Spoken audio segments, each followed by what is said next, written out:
Hello everybody, thank you for joining us at EGYM headquarters in Munich. Today we are thrilled to have two absolute icons of the German fitness industry with us. Right next to me, Martin Seibold, CEO of LifeFit Group. Martin, a warm welcome to you. And on the other side, Philipp Raschlanderer, co-founder and CEO of EGYM. Martin, Philipp, you guys elaborated already a little bit how you cautiously met, and then this relationship intensified, became a bit more. Martin, what was the basic reason for you guys to decide for EGYM? It's actually a really easy thing to answer, because work relationships is all about how you work together, do you trust each other? And I think Philipp and myself, we were one of the few who challenged us. You know, so I challenged him on the things he kind of created, and he challenged me. And that's something because you have so many yes-sayers around you, you know, and usually a supplier and buyer relationship is based on the supplier does everything to please the buyer for the moment the sale has happened. And then if you're lucky, you have a good after sale, but sometimes you're not so lucky. And Philipp never concentrated on the sale. He only concentrated on to make my product better. You know, so he visited gyms and he kind of said, look, this is what you could do better, or this is where you know, and Philipp, we also had EGYM and Fitness First. You put it way in before my time into one of the gyms. Yeah, in one location. What was your experience there? Yeah, we installed it there. It was actually at the time really challenging for us to also excite the staff. So we ended up actually having one of our people on site for 6 weeks. But then we were able to instill the excitement around EGYM in this one location. And that location performed really, really well. We also did then together a geometric study, and we proved that we're the most popular element of this one gym. But you still, that was already way before you joined then, but Fitness First remained a one location customer. A highly successful one location, but a one location customer. And then we started to know each other more and more. And I think the next step was then the rollout of the branded member app, the Fitness First app. Yeah, of course we had then Smilex, and Smilex had, you know, circuits, electronic, and yes, good feedback. But I guess why we picked EGYM as a general to work together is the LifeFit Group has one mantra. Fitness First had always the aim, originally from the founder in the 90s, to become the #1 gym in the world. Most affordable gym in the world. So in our DNA is we have a market leading, you know, responsibility. You know, we are like the company who is a market leader in what they're doing. Now, there were times when we were that, and there were times when we weren't that. So naturally, when we are picking partners, we want to go for the best. So in LifeFit Group, we have the rights for Barry's internationally in Germany and in Austria. And Barry's is the founder of boutique fitness. It's the Rolls-Royce of boutique studios. Over 20 years, very successful. You know, has slightly amended their product, but you know, always to keep the core. We always look. Smilex was the regional fitness champion. EGYM is the performance gym in Germany. You know, despite it's called EGYM, you know, and sits in Hamburg, we have now installed it in Berlin and in Augsburg and in Munich, and very successful. So because they are the pinnacle of that. So we surround ourselves with winners, with companies who want to be the market leader themselves. And, you know, Philipp and EGYM and the team, that's what they are. So that's why, you know, we originally wanted to work together naturally. And then again, it's not about, you have so many verticals of your business. You know, you have the equipment, you had originally the lead generator, then you have the aggregator with Qualitrain, and then you have the app, and so you have so many aspects. So when we look at how do we utilize the partnerships to get better and to get successful, we looked what's our core, and our core is we want to make members train. motivate them to train. So not have the couch as the excuse. How do we get them training? And we believe that the staff we have in the gym, they are training themselves, but how do I need to make them speak about training? And how do I standardize that? And this is obviously where EGYM and Philipp, you have developed something which, to my knowledge, to that level, no one has developed. So it's literally the market leader, which is the trainer app. So it's not the app where the consumer takes their exercises and their training plan. It's the part of the app where the staff, whether it's the personal trainer, whether it's the employed staff of the operator, takes it and goes to the member and says, look, I've seen your training, but because you have tasks, we have not set you a training plan. Can I do an analysis with you and put a training plan together? And that's what we installed. And we looked at your app, and as I said, the relationship is dynamic. We looked at it and he said, Philipp, good this app, but not good enough for us. Yeah. So I said, Philipp, before we launch it, we need to be able to support you a little bit to move it in a direction that an operator can actually use it. So, that part is your story, how you reacted to this. Yeah, absolutely. I think it was then an 18-month journey or so from decision, commitment. Yes, we want to do that together, but hey, we're not yet there where we need to be for Fitness First. And it took us 18 months for the first launch. And the energy was positive, like always in your environment. It's of course, you challenge, you're a straight shooter, but I always warned my team in advance, like basically it just means Martin takes this relationship seriously and he invests his energy to make this better. And so then we launched, and we still up today. I remember we were sharing an Uber car in Miami, and you were quickly telling me like, and for the Fitness First app, there's like those 2 KPIs that we still need to improve. And it's great because the mindset of digitalization and digital product development is not a fixed mindset. It's not like we ship and that's how it will stay. The mindset is it's a journey, and that journey never stops. Yeah. And so like feedback from yourself, how we kind of deploy the 150 people that work in our R&D department is actually really helpful. And that's also what I so much enjoy about our partnership. We have a very open, non-salesy dialogue. There's like a lot of loyalty and commitment as long as we both want to really kind of keep that relationship alive. But we are honest with each other. How do we need to take it to the next level? I can ask you even for advice on EGYM elements that have nothing to do with Fitness First. And likewise, you sometimes pull me into strategic discussions that you have that have not directly impact on EGYM, but we've really built this trusted platform because we believe basically if each company does well, both companies will do well. And that's very unique, and I want to thank you for that, because the way I always indeed look at providing honest feedback, that's investment of energy, and it's a really holistic approach. And I still have goosebumps when I think back of this one dinner that you had organized in Miami, where you invited a few players, where you felt, and I was one of them, where you felt they're the best in their field. And you basically addressed the most, in my mind, important issue that we saw in the past in the gym industry, and that is those silo building.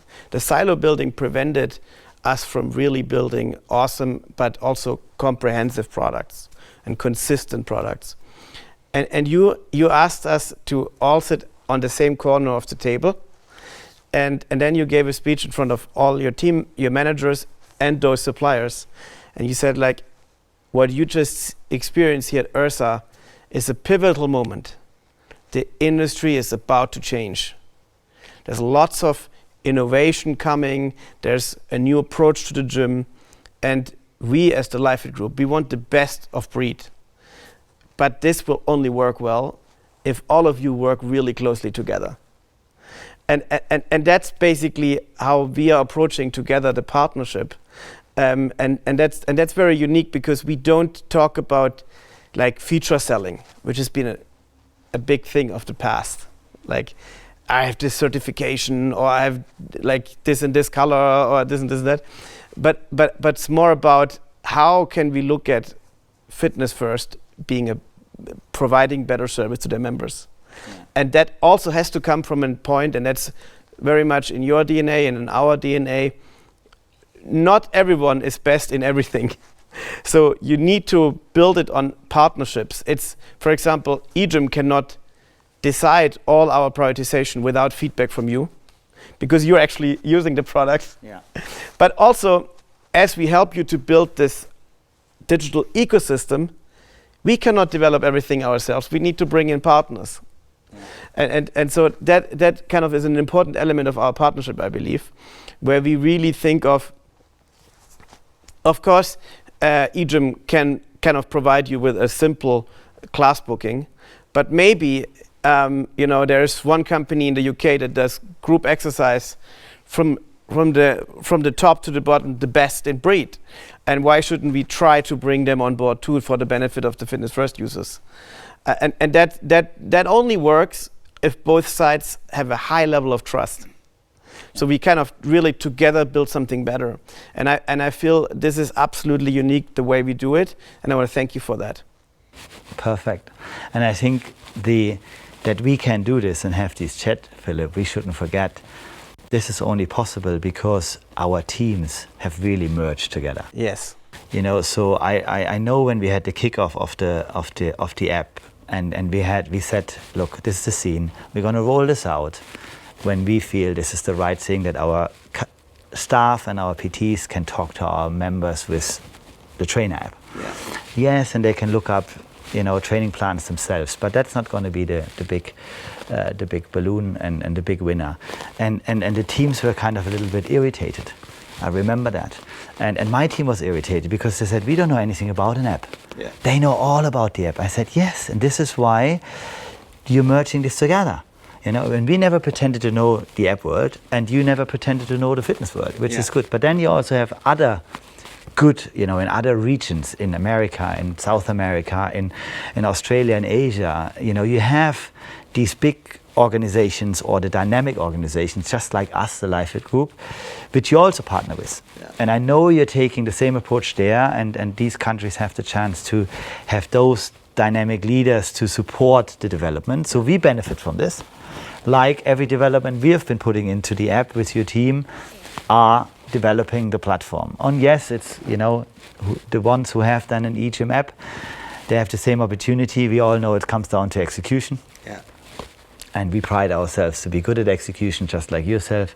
So I think we should not forget that our teams are the ones who are enabling us now to maybe look back in 5 years' time and say, look, this was a pivotal moment, and we shifted this entire industry into a way that we actually don't know yet, but we look back very proud. So I think my thank you goes obviously to you, but particularly also to your team, who have been tirelessly working internationally and ups and downs.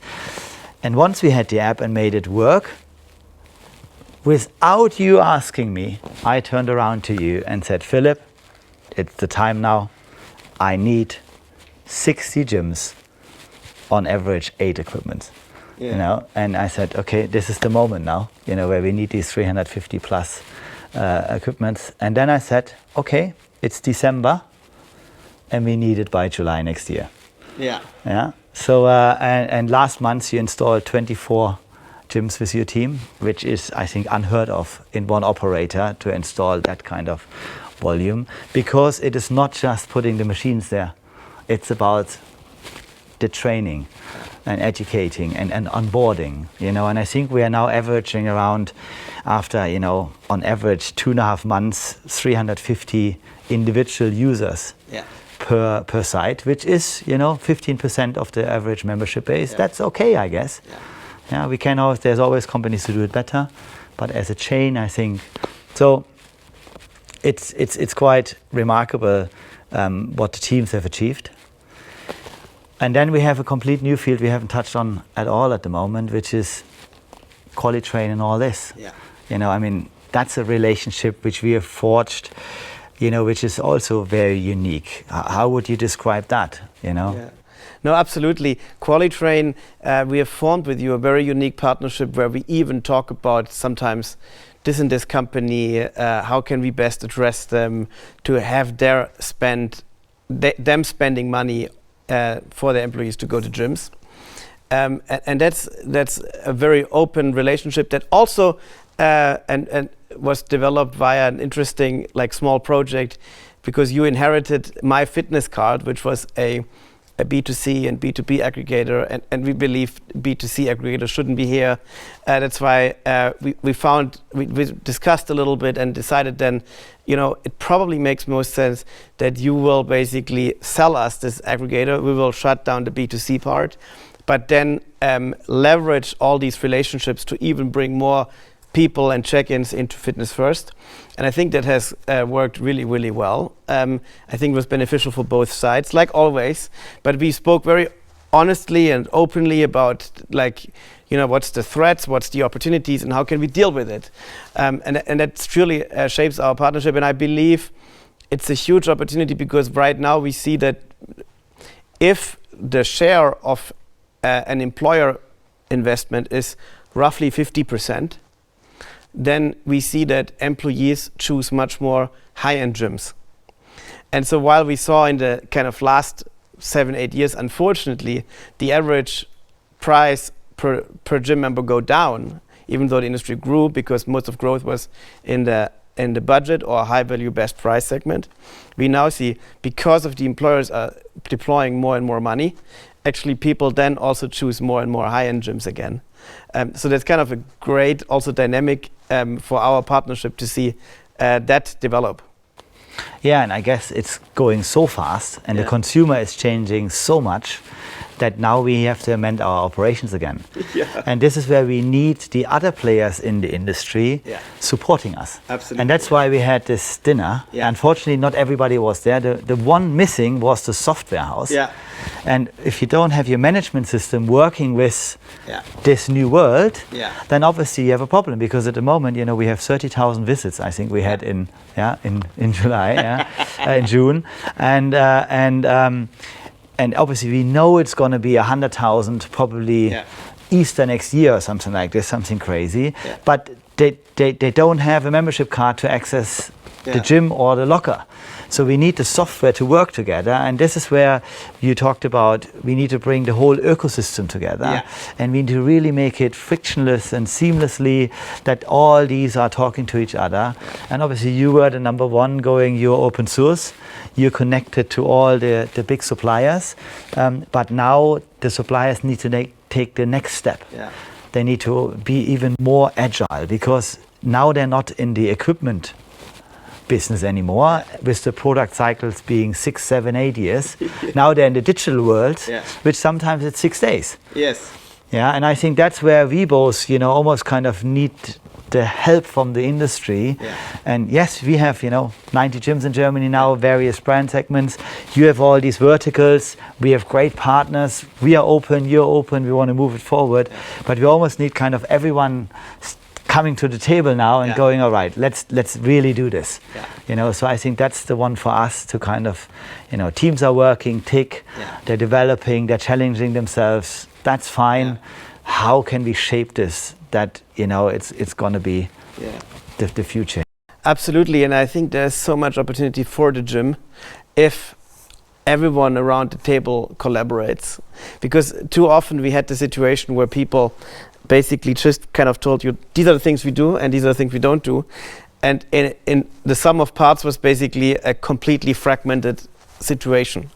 And it starts also, we had the challenge in some of your gyms with vendors providing only different RFID standards, and so that's not compatible. And these are the little things that basically disrupt or basically provide a stopgap for any digital approach if just things don't connect to one ecosystem. Because the more everything is connected, the more the members also trust into the ecosystem, and the more they engage with the ecosystem. For example, if you kind of earn loyalty points based on your progress, but then there are some areas in your gym that are even digital, but it doesn't count into your loyalty points, that also unfortunately just kind of disrupts the trust into the loyalty points. And so that's absolutely, I think we have kind of now mentioned the most important elements besides trust, and it's really the team, but then also having everyone around the table to be collaborative. And on the team, I wanted to mention one anecdote with you. You know, last week we had our EGYM summer event. We didn't have that for a long period of time. Last time, 2019, was a wonderful evening. Motto was EGYM Goes Festival, so we all had to dress in festival style on Friday night. So first time for me in a long time to not wear a black V-neck, and it was great. And then I also met with our customer success management team. You are, you know, they are the people that make sure that when we now make all these EGYM equipment shipments in your facilities, they work with your team to make sure that it's nicely implemented. And there is this typical, I would say, belief that oftentimes what happens is when we deal with fitness chains, large chains, that what the management team thinks what happens on the training floor and what actually happens on the training floor are sometimes very different things. But when we sell to a mom and pop shop and the entire family works on the training floor, everything is absolutely exactly in all details like they wanted it to have. And your entire team uses already our personal trainer app. And what my customer success management team told me on that event was that to implement with Fitness First is one of the easiest things they've ever done, because the entire staff is excited and they are kind of really thinking already digitally. They all use the personal trainer app. That's how they already interact with their customers. It's not like in some cases what we've seen, they're being forced for the first interaction to use the trainer app and then they throw it in the corner, but they actually engage with it. And we can track that, but it was so nice to hear for me that we can actually fairly implement here new products because your team is so engaged. Yeah. And so I think the order was absolutely the right thing to basically first launch the member-facing app, then the personal trainer app, and then the equipment and more connectivity elements. Also, you know, on the roadmap, we just discussed another element that has nothing to do with EGYM revenues, but it has something to do with really uplifting the experience of an entirely connected training floor. Yeah. So we will see what the next 3-4 years will hold. Yeah. You know, there will be consolidation in the market. Yeah. We are primed to have more gyms. Yeah. Yeah. We are primed to lead the market in certain areas, and we are committed to be the company who can show it's in their DNA. We're going to be the most digital company in the fitness industry as a LifeFit group and with all our brands, and that's what we believe is the right thing for the next 3 or 4 years to focus on. And that also entirely excites me and my team, and I want to thank you for that.